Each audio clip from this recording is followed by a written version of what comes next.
Hey everyone! Welcome back to the channel. Today, I'm going to show you how to make an outline in Canva. This is a great way to make your images stand out. Let's get started.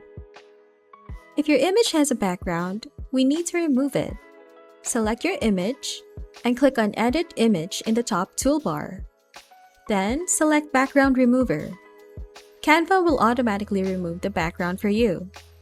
Now your image should have a transparent background, and we can start adding the outline.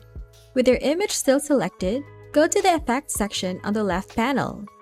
Click on Shadows, and from the options, select Outline. Scroll down a bit and you'll see a bunch of settings you can tweak to get the outline just right. Adjust the size of the outline by dragging the size slider. This will make your outline thicker or thinner. Change the color of the outline by clicking on the color in the circle and selecting the color you like. Finally, adjust the transparency by dragging the intensity slider. This will make your outline more or less opaque. And there you have it! You've successfully added an outline to your image in Canva. Feel free to play around with the settings until it looks just the way you want it. If you found this video useful, please show your support with a like. Your feedback is invaluable to us, so feel free to share your thoughts and suggestions in the comment section below. We're eager to hear from you.